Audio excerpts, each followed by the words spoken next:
Hello everyone, this week is our week 5. Before we begin today's lesson, I want to share something special with you. This Monday is a Lunar New Year Eve and the 2026 the year of the horse. In many Asian countries, including my own, this is one of the most important holidays of the year, and it is a time for the family gathering, gratitude, renewal, and the whole of the year ahead.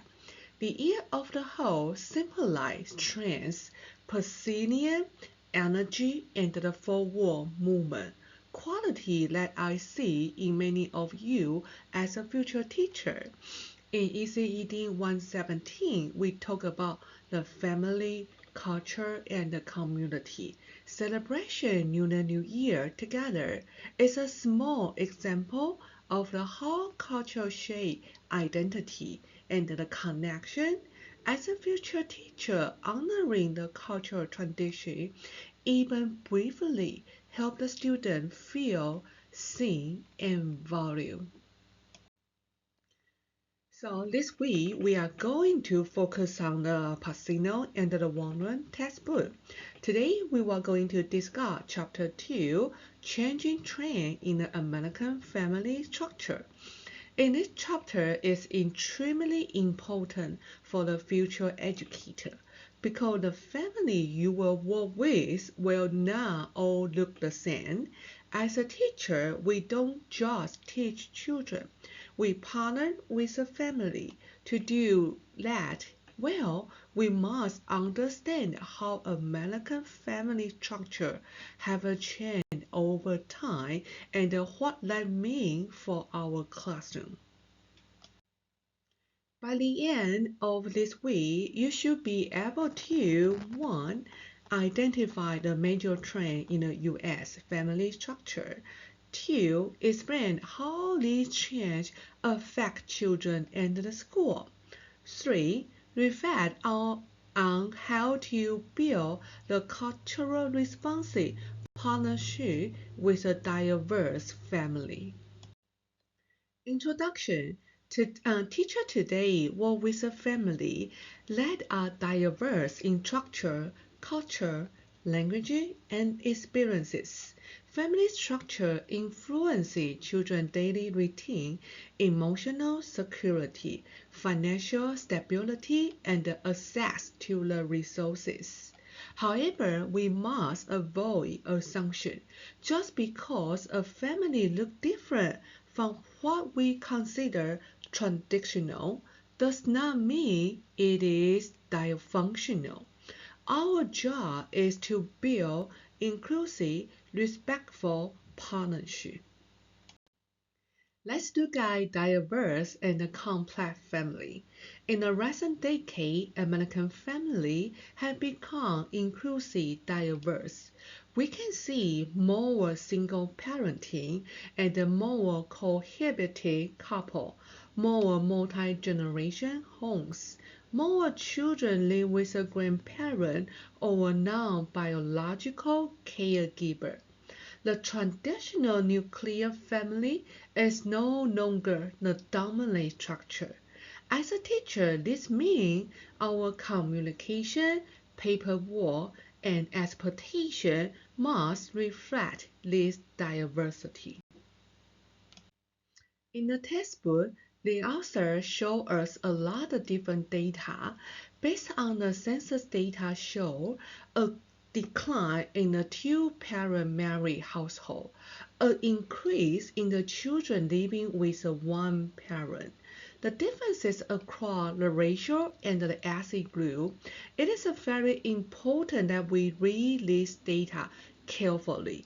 Remember, statistics describe the pattern, they do not define the individual children. Parent, family transition. Family transition include divorce, remarriage, change in cohabitation, losing the job, or relocation. Economic shift also affect stability. Transition can affect the children's social, emotional development. as they might face uncertain stress or changing in their routine. That is why it is very important for us to be aware of any changes in your student family. We can see for the resources to support them and help them navigate through this transition. Okay, now let's look more about the transition. Research shows that multiple transitions, not just one, are associated with a high academic and behavior challenge. Financial stability play a major role. However, school can serve as a protective factor. Stable teacher relationship, consistent routine, and emotional support can buffer the negative effect. Try to think about how can we do to help our students. How can teacher provide stability for our students? Let's talk more about the marriage trend. Marriage rate has declined since 1917. The median age of the first marriage has increased significantly.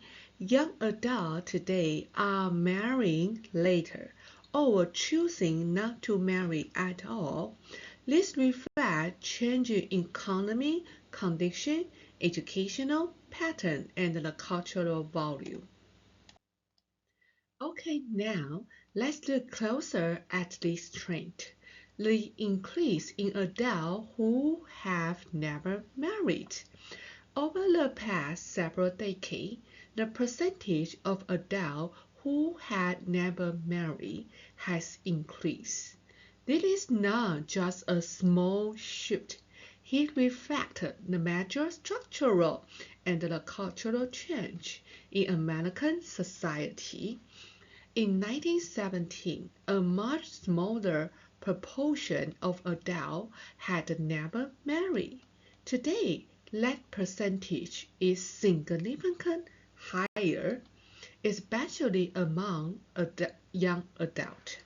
Many people are delaying marriage into their late 20s or 30s, and some are choosing not to marry at all. Let's examine another major trend discussed in this chapter: the rise in the birth to unmarried women. Since the 1960s, the percentage of birth to the unmarried woman in the United States has increased significantly. In the 1960s, this number was relatively low. Today, he represents a substantial portion of all births.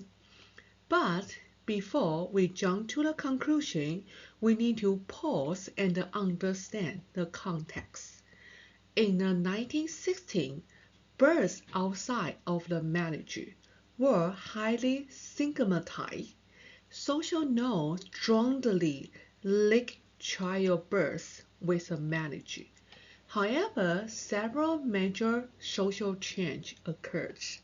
First one, woman right woman. Second, increased access to the higher education. Third, greater workforce participation for the woman. And that's one, equal access to contraception and abortion. And the final, changing cultural attitude about marriage.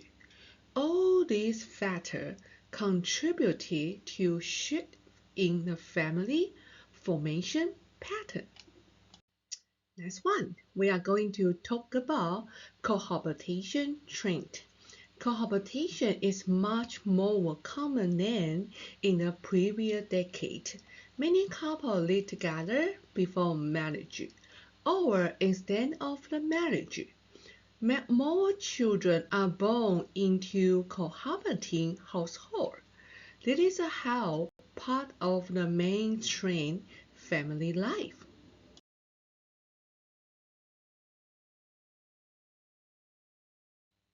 Let's talk about remarriage.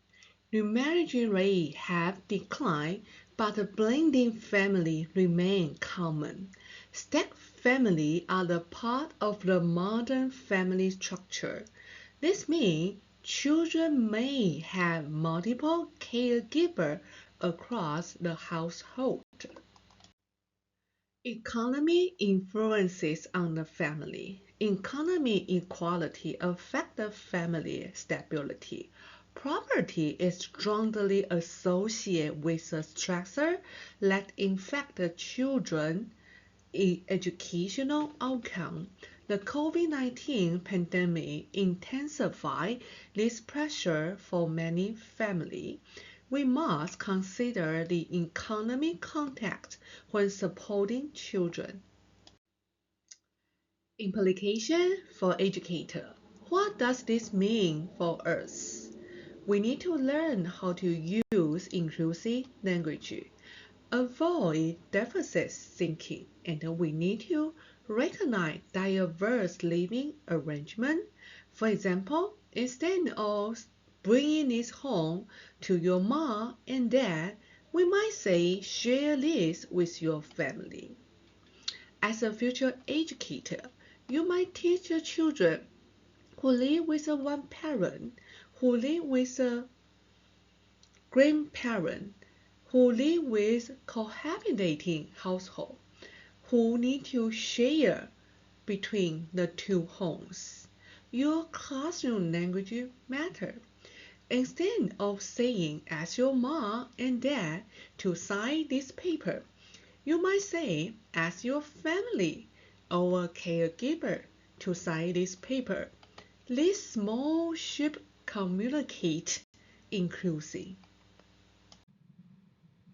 To be culturally responsive, we must build the trust with all caregiver. We also need to ask respectful questions about the family structure, and we need to create a welcoming environment classroom for our learner. This includes fun classroom display and the communication style. You can connect today's chapter to the homework book. In the homework book, mention a lot about the cultural responsive teaching. After reading this chapter, let's reflect. How my assumption affect the teacher expectation, and how can the school better support diverse family? What inclusive practice can you implement? I want you to think not only as a student, but also as a future educator. Key takeaway from this chapter. Family structure in the United States are changing and increasingly diverse. Family transition influence children development, but the school can serve as stabilizing forces. As an educator, our responsibility is not to judge family structure, but to respond with cultural responsiveness, respect, and the partnership. I wish you all good health, growth, and resilience in the year of the horse. May your semester to be full of stress and the progress for each of you. And happy Lunar New Year. Bye bye.